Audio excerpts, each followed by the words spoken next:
Assalamualaikum warahmatullahi wabarakatuh. Perkenalkan, kami dari kelompok 3. Di sini kami akan membahas tentang hipotesis penelitian yang akan dibahas oleh saya sendiri, yaitu Rika Ulansari, kemudian ada Baik Reisha, kemudian ada Intan Mailinda, kemudian ada Aisyah Suci, kemudian ada Ulandari, dan terakhir yaitu Tasya Nindya. Nah, pertama kita masuk ke pengertian hipotesis. Jadi, hipotesis itu merupakan dugaan sementara atau biasa disebut dengan jawaban sementara terhadap suatu masalah penelitian yang kita lakukan, di mana kebenarannya itu harus diuji secara empiris. Biasanya hipotesis penelitian ini dilakukan untuk penelitian yang menggunakan pendekatan kuantitatif. Baik, selanjutnya saya akan menjelaskan tentang syarat dan ciri dari hipotesis itu sendiri. Nah, di sini yang pertama saya akan menjelaskan tentang syarat dari hipotesis, di mana yang pertama syarat dari hipotesis itu yang pertama adalah hipotesis ini merupakan hubungan antara dua variabel atau lebih. Jadi hipotesis ini tidak bisa sendirian. Jadi hipotesis ini harus ada dua atau lebih variabel. Dan yang kedua, ada hipotesis yang dirumuskan harus sesuai dengan penemuan terdahulu. Dalam artian harus menemukan fakta-fakta terlebih dahulu jika ingin melakukan hipotesis. Selanjutnya, syarat dari hipotesis yang ketiga yaitu hipotesis harus dapat diuji. Jadi setelah kita menemukan data-data atau variabel yang lebih, setelah itu kita akan mengujinya. Dan yang keempat ada rumusan hipotesis hendaknya itu yang singkat dan padat. Dalam artian kita boleh membuat rumusan hipotesis, tapi tapi harus sesuai dengan kriteria. Maksudnya dengan singkat dan padat itu artinya harus jelas gitu. Kemudian pembahasan selanjutnya yaitu tentang ciri dari hipotesis itu sendiri, di mana ciri yang pertama, hipotesis harus dinyatakan bentuk kalimat pernyataan deklaratif, bukan kalimat pertanyaan. Ciri yang kedua yaitu hipotesis berisi tentang pernyataan antara paling sedikit dua variabel penelitian. Nah, ciri yang ketiga yaitu hipotesis harus sesuai dengan fakta dan bisa menerangkan fakta. Nah, ciri yang keempat yaitu hipotesis harus dapat diuji. Hipotesis dapat diuji secara spesifik menunjukkan bagaimana variabel-variabel penelitian itu diukur dan bagaimana prediksi hubungan atau pengaruh antara variabel termaksud. Dan yang terakhir, hipotesis harus sederhana dan terbatas agar tidak terjadi kesalahpahaman. Menentukan hipotesis. Merumuskan hipotesis bukanlah perkara yang mudah bagi peneliti. Kemampuan untuk menyusun dan merangkum berbagai teori ke dalam sebuah konsep yang baku sebagai landasan penyusunan hipotesis akan memberikan petunjuk dalam penentuan penyusunan hipotesis yang baik.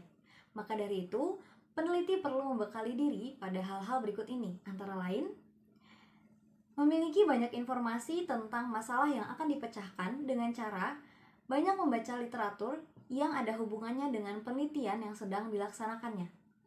Yang kedua, memiliki kemampuan untuk memeriksa keterangan tentang tempat, objek, dan hal-hal yang berhubungan satu sama lain dalam fenomena yang sedang diselidiki. Lalu yang ketiga, yaitu memiliki kemampuan untuk menghubungkan suatu keadaan dengan keadaan yang lain yang sesuai dengan kerangka teori dan bidang ilmu yang bersangkutan. Baik, selanjutnya yaitu sumber penentuan hipotesis. Sumber-sumber yang dijadikan acuan dalam menentukan hipotesis yaitu berasal dari yang pertama ada ilmu pengetahuan dan pengertian yang mendalam yang berkaitan dengan fenomena. Yang kedua ada wawasan dan pengertian yang mendalam tentang suatu fenomena. Yang ketiga materi bacaan dan literatur.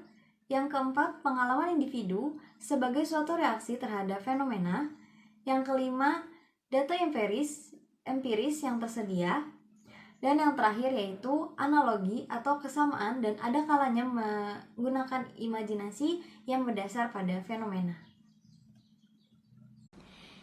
Yang selanjutnya, saya akan menjelaskan manfaat hipotesis dan jenis-jenis hipotesis. Manfaat hipotesis ada 3. Yang pertama, membantu peneliti untuk berpikir dari awal sebelum memulai suatu penelitian.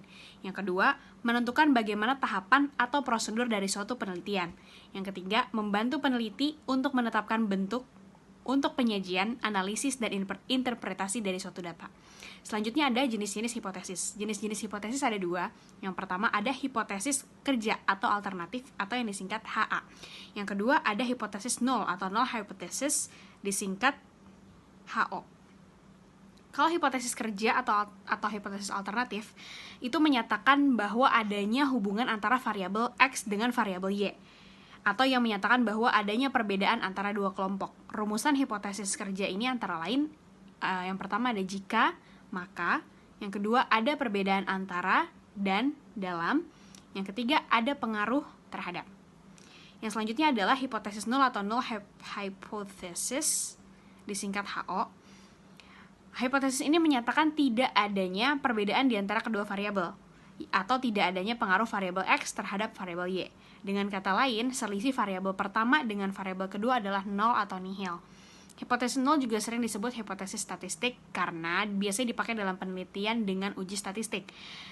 Rumusan hipotesis nol antara lain, tidak ada perbedaan antara, dengan, dalam, yang kedua tidak ada pengaruh terhadap.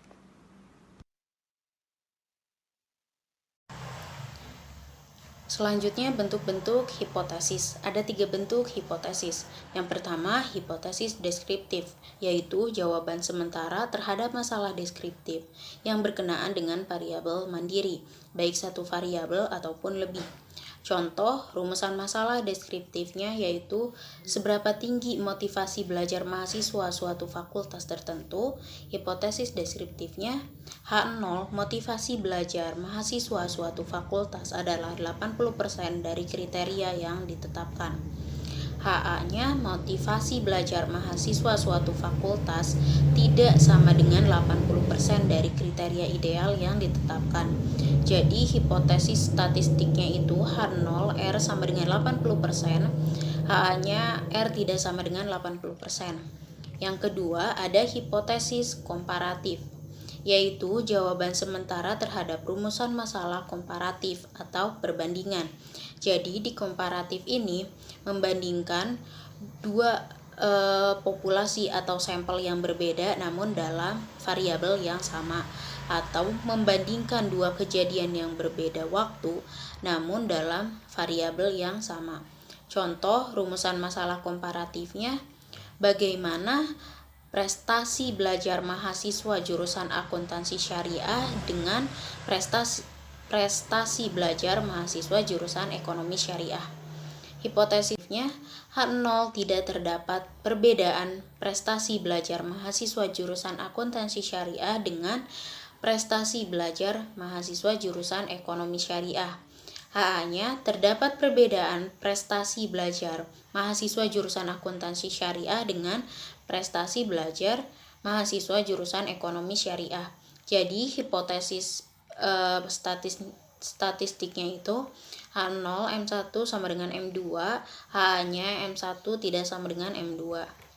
Lalu yang ketiga ada hipotesis asosiatif, yaitu jawaban sementara terhadap rumusan masalah yang menanyakan hubungan antara dua atau lebih variabel. Contoh rumusan masalah asosiatifnya, apakah hubungan antara motivasi belajar dengan prestasi belajar?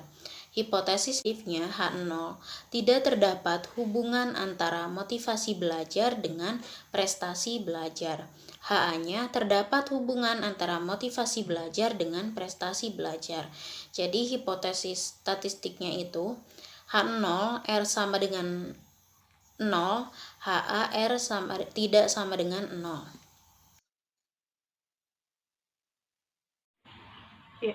Selanjutnya kita akan membahas terkait pengujian hipotesis.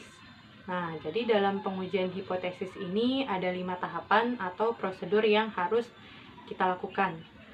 Jadi yang pertama kita harus menentukan formulasi hipotesis, atau dalam hal ini kita merumuskan hipotesis. Nah, jadi di sini kita menentukan mana yang menjadi H0 dan mana yang menjadi H1. Setelah itu, kita menentukan taraf signifikansi, yang dimana taraf signifikansi ini adalah tingkat ketepatan dalam suatu penelitian, atau bisa kita katakan sebagai batas kesalahan yang ditoleransi dalam hal ini.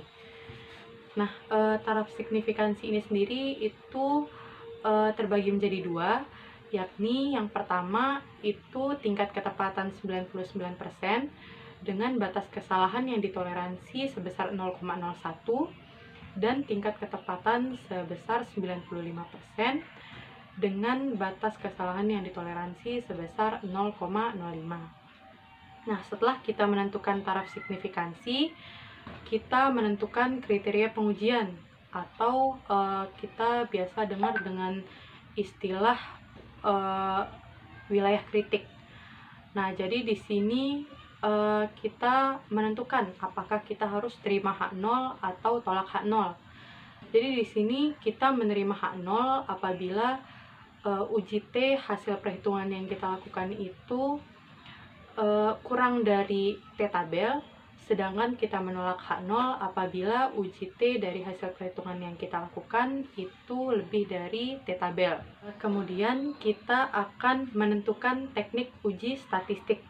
Nah, jadi teknik uji statistik itu terbagi menjadi 5. Yang pertama, skala data. Apakah data itu kategorik atau numerik? Kemudian, jenis hipotesis. Apakah itu komparatif atau korelatif? Kemudian, sampel. Apakah sampel yang digunakan itu berpasangan atau tidak berpasangan?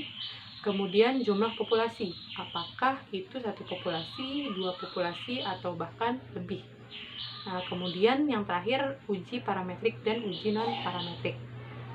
Nah, setelah kita menentukan teknik uji statistik, barulah kita membuat kesimpulan terkait hipotesis yang akan diambil.